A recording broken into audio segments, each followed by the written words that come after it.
Hey, this is Sierra Bernal, and you're listening to the Garrett Smith Podcast. All right, ladies and gentlemen, welcome to episode 40 of the podcast. It's hard to believe we're already at 40 of these things. And if you're still listening, I don't know why, but I've kept you around and I'm grateful. So today we have with us Miss Sierra Bernal from College Station, Texas, I believe. Is that correct? Close enough. Close enough.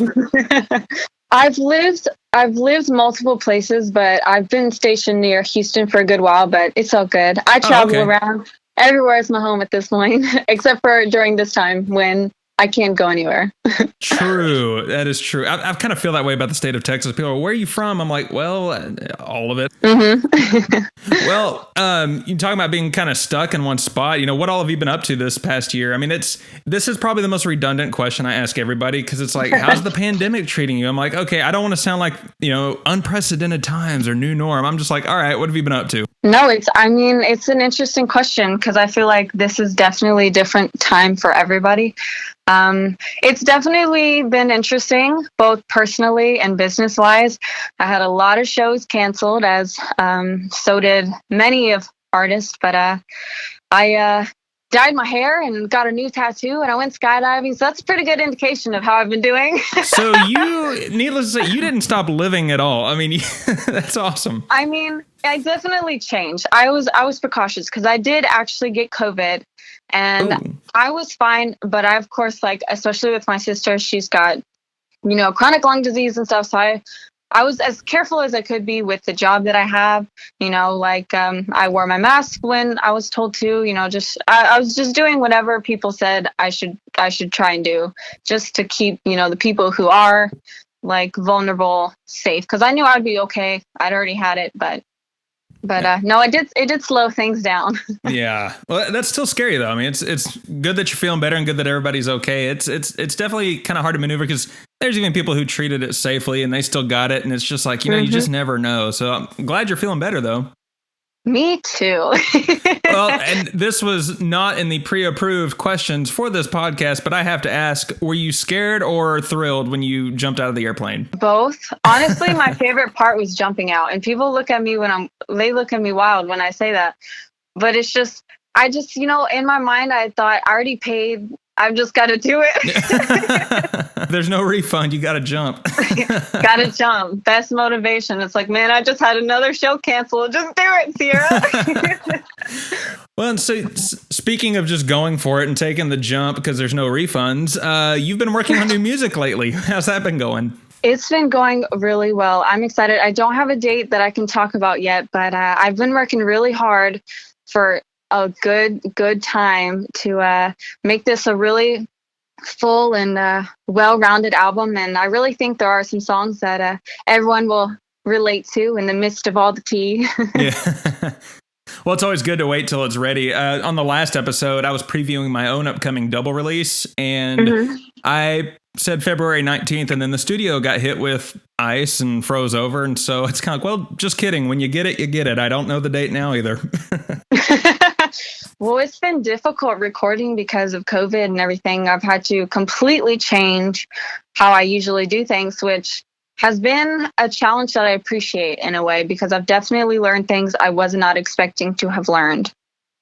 Well, that's pretty good. And honestly, I think that's the best way to look at it, because already twice you've talked about things you went out and did instead of just being confined during a pandemic. And I took advantage of that too. This podcast is a byproduct of the pandemic, one of the silver linings. And, I was like, well, I could learn how to play guitar properly instead of just open tuning. And instead I didn't. But now I can play bass and sing at the same time. So I'm my own bass player. So that's kind of cool. But it's good that you're really taking life by the horns and making it your own.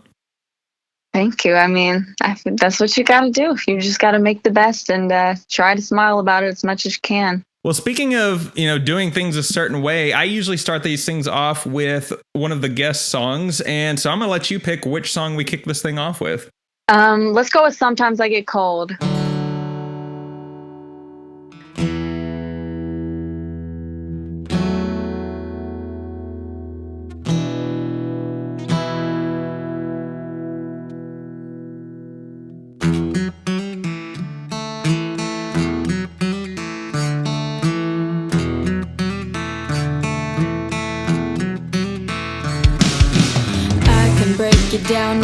cry if I wanted to.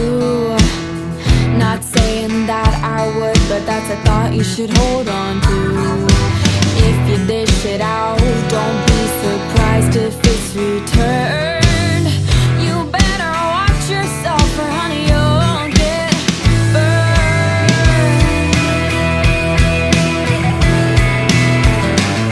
I can't blame it on Jack, blame it on Jen, blame it on anyone. I get that what I'm doing is getting to you, but I just can't help it at all. Sometimes I get cold.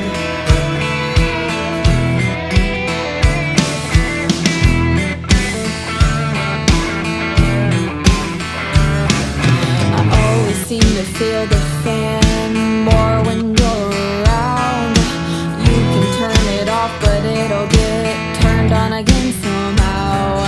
There's certain things you're supposed to know, you're supposed to say, you're supposed to not do. But I know I should watch myself when I'm with you.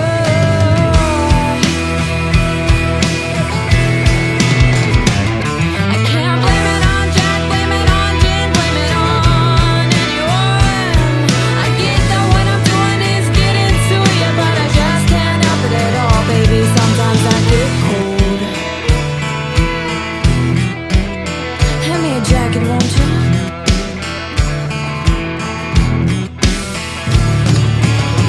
I could use a fire to light up the void. I could use a little distance to get away from your voice. Story after story, you're spending my time. I think you really mean it when you say you'll always be mine, but you're so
Awesome. So take me through your story as a musician, your influences, how you got started, and how you got to playing gigs. I had what I like to call a Legally Blonde moment because I was just sitting on the couch one day when I was 12. I was watching something music related. I don't remember exactly what it was, but I remember I was sitting there and it just kind of hit me. I thought, oh, I want to be a songwriter. I want to be an artist. And I told my parents that I wanted to learn guitar, and I started lessons that week, and I wrote my first song the next, and I just haven't stopped since. Wow. Pretty quick process. Pretty quick process, but it's been 9 years now, almost 10, and it's been a very interesting journey. That's awesome. So playing shows, I've seen stuff on Facebook and Instagram and all that of you performing, kind of what took you to that point? My first show was actually at Main Street Crossing in Tomball, Texas. Oh, yeah. It was around my birthday, and I was really excited. And I remember I was in junior high at the time, and my teacher wrote it on the whiteboard, and I thought it was so cool that my name and my gig was on the whiteboard. How often have you gotten to perform? I was performing a lot before COVID, but I'm really appreciative of the shows that I have right now and the people that are coming out to those shows. I know it's tricky right now, and I definitely don't want people to make themselves uncomfortable, but I definitely appreciate the shows that have stuck and haven't been canceled, because there's definitely been a lot of that. That's true. That is kind of a struggle too, is when you start booking, all right, invite as many people as you can. It's like, well, I don't want to push it on anybody because I don't want anyone to be unsafe, but it is such a breath of fresh air to be able to actually get out there and play again. Very much. Well, I love it. It's just, there's nothing like it. Yeah, you mentioned Houston earlier. We actually just found out today my band has a gig in Houston, and it's the first time that this lineup's gotten to play together. And so we're kind of like, it could have been in El Paso and we'd still be happy. It's like, just give us a place to go and we will go. So, no, I understand. I guess now that I've spilled the beans, I can tell anybody listening, come see us in North Houston in April 24th. It's going to be fun. But yeah, so take us to the recording process. You played some gigs. When did you start recording? I would say that I officially, it's a bit tricky of a question because when I was younger, when I was about 16, I did release a song and I did a video for it. And then I would say that I really got into it a bit later when I released Sometimes I Get Cold and Called the Rain and Crazy One, because I produced those all by myself and with my bass player at the time. And we hashed that out and we put together some songs that we're super proud of. And this whole album I've produced by myself, and I've done a lot of things, which I'll get into more once it's out, because I don't want to spill everything quite yet. But I'm very excited. It's definitely, I like to be very, very involved because my face is on it and my name is on it and I wrote the song. So I might as well be pretty hands-on.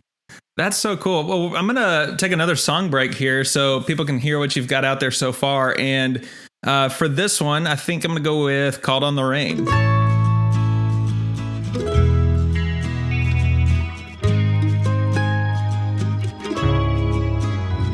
I completely called it. I've said it before. What a pessimistic outlook towards someone that I adored. Dewdrops still when winter stays.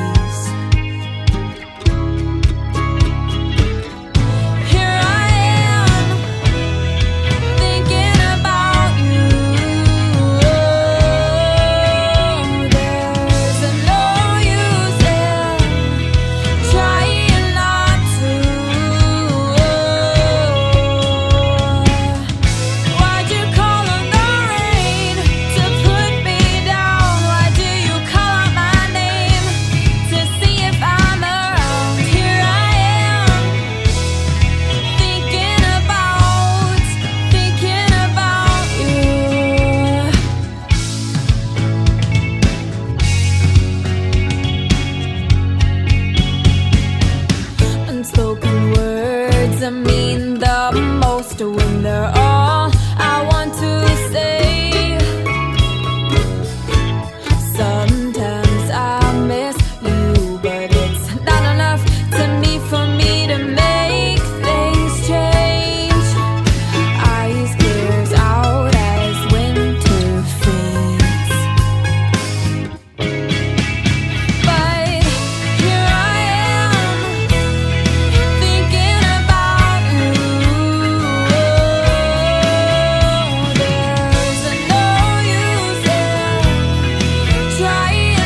right. So, which of your songs would you say have the best backstories? I would say a lot of them have fairly interesting background stories, especially ones on the album. I'm just gonna spill a little bit. There you There's go. stories about cheating, stories we about pried it out of stolen you. stuff, drinks with the girls, a trip to Nashville involving some of my bandmates. There's heartbreak, there's healing, and there's a whole bunch of other stuff on there. And so the new album has a lot of cool background stories. But I would say the two most interesting background stories that I have right now of the songs out would be Ruined Plans and Called on the Rain. Ruined Plans Aren't Always a Bad Thing was actually written for a book called A Cowboy Song by Megan Ryder. And for a good while, I would play this song at shows. I still do, but I would build it up as my first happy love song that I've released. And then I'd play it and people would think it was sweet and happy. And then I'd tell them that it was not at all based on my personal life. And then, you know, it felt a little different. But I definitely can relate to a lot of the sweeter things that I say in that song. But that was definitely an interesting experience, writing a song from the perspective of characters I hadn't even read the full story to yet. So that was a fun experience. And then with Called on the Rain, though it's not about anybody I dated, it was actually a response to a song once written about me. And it all started because of something someone said while standing in the rain. That's cool.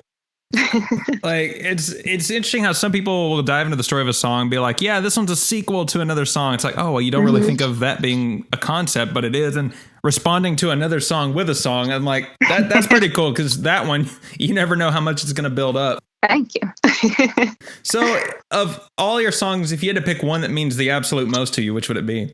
It's a bit of a difficult question because they're all meaningful to me, but I would say the ones that are the most recent resonate with me a bit more just because they're more in line with my phase of life that I'm in right now. But there are definitely some older songs that I hold dear to. You know, I'll always love Sometimes I Get Cold and Called on the Rain and Crazy One. But I'm definitely very excited about some of the newer ones coming out. Well, I'm looking forward to hearing those. If you could film a music video, I mean, you mentioned you've done a video before, but if you had to pick one that you haven't done a video to and film a video to it, what would it be? It would be, man, I'm trying to think of how much I want to spill right now. I would say the song that I'm about to release next, that's going to definitely have a music video. Wink, wink. Oh, cool. Well, y'all heard it here first. You did. The album comes out, everybody's reading down the track list like, which one was she talking about? No, it'll be obvious. I promise. I've been dropping hints. Well, should we take a song break here or play the next one at the end of the episode? That is up to you. I am cool with either or.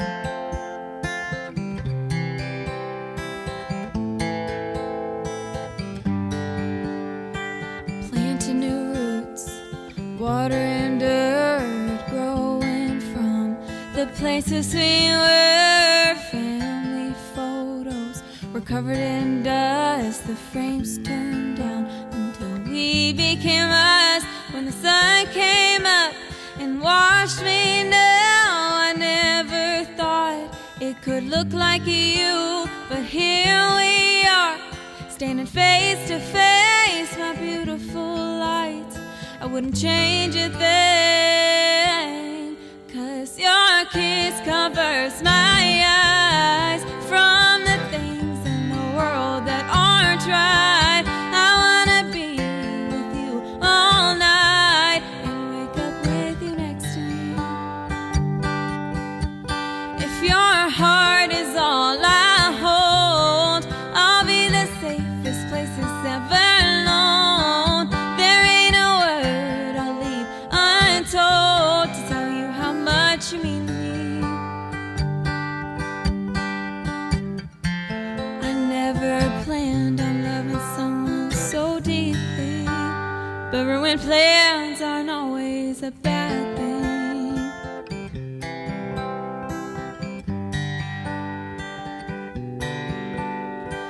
Photos of us are scattered around a brand new home in the memories house, settling up and settling down. I finally It's finding you and it's finding me. We had a rough start, but love ain't easy to figure out, and it's hard to keep. But baby, loving you is my favorite thing, 'cause your kiss covers my eyes from the things in the world that aren't right. I wanna be with you all night and wake up with you next to me. If your heart is all I hold, I'll be the safest place it's ever known. There ain't a word I'll leave untold to tell you how much you mean to me. I never planned on loving someone so deeply, but ruined plans aren't always a bad thing.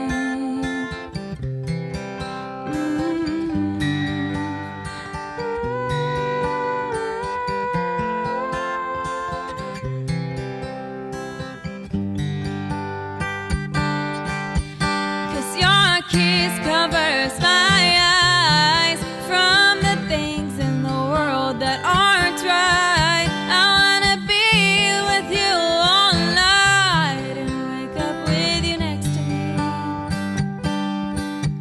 If your heart is all I hold, I'll be the safest place it's ever known. There ain't a word I'll leave untold to tell you how much you mean to me. I never planned on loving someone so deeply, but ruined plans aren't always a bad thing.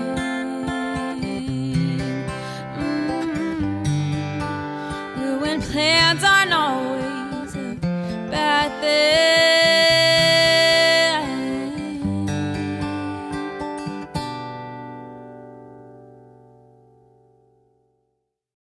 We were talking about performing a minute ago. What are some of your favorite venues and towns to perform? I would say, I mean, what makes a really fun venue is really the audience, how the audience is. But I would say some really cool places that I enjoyed playing would be when I played the Bluebird Cafe in Nashville. That was very intense. The room was very quiet, and I was so close to the people sitting near the stage that I could have stolen their French fries. But that was really enjoyable. And I really enjoyed playing at Main Street Crossing. I played there actually right before the new year, and that was really fun. I got to kind of revisit old memories. But there's definitely been some cool shows. I really enjoyed, I mean, because I've kind of played all over the place. Because I did a show in Las Vegas, and I've traveled as much as I could. But the Fontanelle, too, that was a cool one, in Nashville, Tennessee. That's really cool. You really have. When you said all over the place, I'm like, okay, Houston, Waco. No, you've been like all over the place. I try. Well, that Bluebird Cafe, that's actually a tough gig to get. So that's pretty cool that you were able to do that. I was very ecstatic about it. It's just such a staple. It's just such a staple to be able to play there. It was such a unique experience. I'm really glad that I got to do it. See, I'd have been nervous enough probably if I were that close to people. I probably would have eaten the fries from whoever's on the front row. Just been like, oh, if I would have tripped, their food would have ruined. I've only done one show where I was right next to someone's dinner table, and I hated it because I felt like I was hollering at them the whole time. But they tipped well, so I guess it was fine. So you've got this new album coming out, and eventually a video, wink, wink. And so what are some of the goals and projects you have planned just for the next year? Assuming, COVID dissipates, vaccine gets around, getting back on track, what's some of the stuff you'd like to see happen? I mean, it's a bit tricky because I'm trying not to plan too far ahead because I keep having to change those plans. But I'm definitely excited about this album, and I know that I'm going to be putting out another one not too long after that one. So those are two things that I'm very much looking forward to doing. Awesome. Well, I'm going to jump to the big three questions here. So the first one that I ask everyone is, if you could collaborate with anyone out there, who would it be? I would say There's just so many people. I know. Casey Musgraves, Chris Stapleton, Taylor Swift, Maddie and Tay. I absolutely adore Maddie and Tay. I've gotten to talk to them a few times. I adore them. I would love to collab with them. I could just keep listing people for days and days. That's kind of the rabbit hole we went down on the previous episode, because I had somebody asking me my own questions, and it's like, what's your favorite song? I'm like, all right, I got this. And I was like, I really don't have it. Now I know why everybody gives me like 5 when I ask for one. It's like, you can't just pick one. It's impossible. It's difficult. If you could headline any venue, where would you go play? I mean, there's a lot of places. Of course, I would love to play a stadium, like headline a stadium at some point. That would be very fun. But I feel like another memorable venue, I love Texas, and there's so many in Texas, but the Grand Ole Opry, I feel like is such a staple, and it would be, I would really enjoy playing that venue. That would be incredible. I think I've had people mention they want to play there before, but I think I've only had one guest on the podcast who actually has played there. And it was Kinsey Kopp, and she just casually mentioned it too. She's like, yeah, when I was 12, I played at the Opry. And then I was like, wait, hold on, what? I love that. That's amazing. That would be such a cool place. But I've never gone inside there, actually. I've like walked right past the Ryman. I've walked outside of it, just never gotten to go in. I haven't gotten to go in either. Really? Every time I go, I can't go in. Well, when you play there, that you'll definitely get to go in then. How's that? No, that sounds good. Well, the big finale question, what is the funniest or craziest story you could tell from your music career so far? I mean, there's so many stories. It's just, as a musician, you get put in a lot of interesting situations, but I would say some that I could say.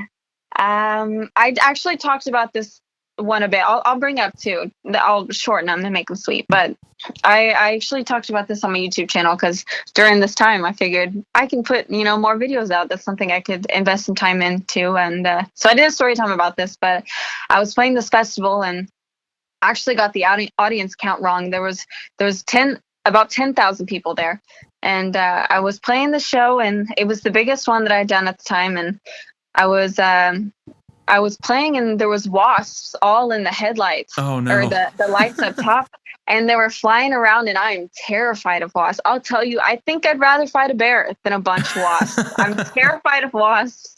And they were swimming around, and I was just trying to zone them out. And my bass player, he kept hitting me on the back of the shirt with the head of his bass, and I didn't understand why. I didn't understand why he kept hitting my shirt. And when we were done, I turned around and I was like, hey, why are you hitting me? And he was swatting wasps off of my shirt, trying to keep me from being stung. Keep in mind, I'm pretty allergic, so I would have swollen up a little bit. My drummer got stung on the nose, and then after that, it got freezing cold. So we were scrambling around trying to buy thermals, and I was wearing sponsored clothing, so I couldn't cover up the clothing, which, oh no, that's not a bad problem to have. Yeah. But I was freezing, and I was trying to figure this out. And then we ended up playing later at this other part of the event, and I was playing Called on the Rain. It started raining, and there was light, and I felt it was such a moment just to be playing Called on the Rain in the rain. So that was definitely an interesting story. But there's just been a few. There's just life is interesting when you're an entertainer. That's so cool. I mean, I've never gotten to see when an artist can play a rain song in the rain. I've read about it, especially the Guns N' Roses November Rain back in the 90s, when the rain just hit on the last note of the song and pretty much tore the stage up. It was just it was almost like a planned effect. And I thought it'd be so cool to get to see an actual rain song in the rain occur like that. But to get to play it, that's pretty cool that you had that experience. It was really neat. We definitely were racing afterward, though, to dry everything off, because it was just going straight into the sound hole of the guitar. And I'm just sitting there like, this is an acoustic. This has to be dry. I'm a bass player myself, so I'm still thinking back to the wasp thing the whole time you were talking about that. I'm just like, man, that freaked me out. It was intense, but it was fun. I would do it again, honestly. That's usually how it feels after the fact. Mm-hmm. Well, before we close this thing out with a song, let me just ask anyone who's not following you yet, where should people look on social media and different music platforms? So I am on pretty much everything that there is. I'm even on Clubhouse, but you can go to my website, sierrabernal.com. That's SIERRABERNAL.com. And you can see all the information on there, and you can see my upcoming shows. And I'm on Instagram, Twitter, Facebook, YouTube, all that good stuff. Just take a look and you'll find everything. Sounds great. Well, Sierra, thanks for being on the podcast. I'm looking forward to hearing these new projects you're working on, and I'm sure they're going to be great. Thank you so much. I appreciate you having me on, and I enjoyed getting to talk with you.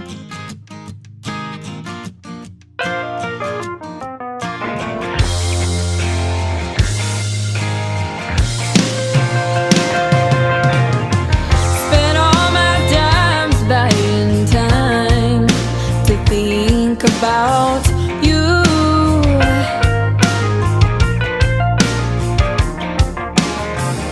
It feels like a punch when I grab the line, pulling me toward you.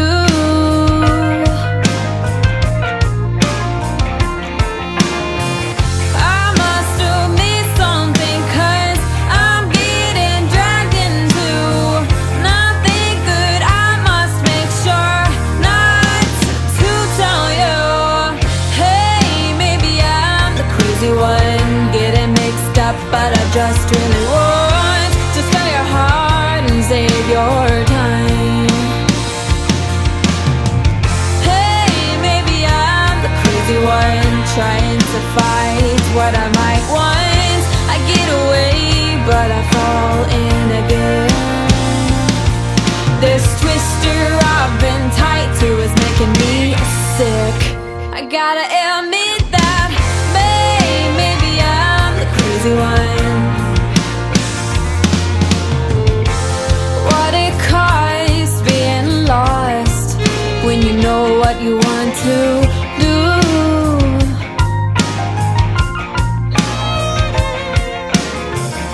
My hands on your arm, the logic tossed is back, and I know what I shouldn't do.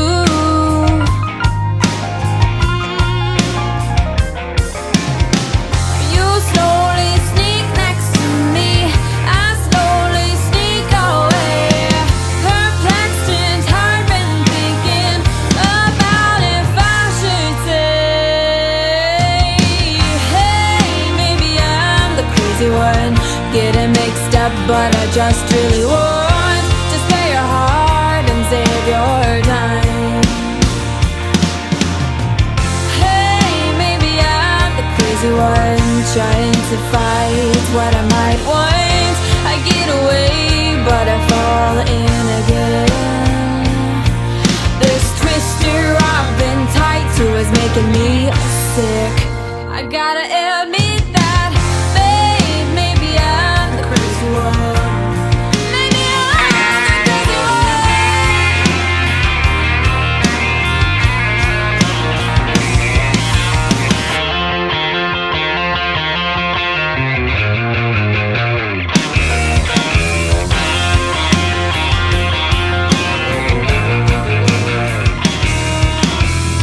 You're just so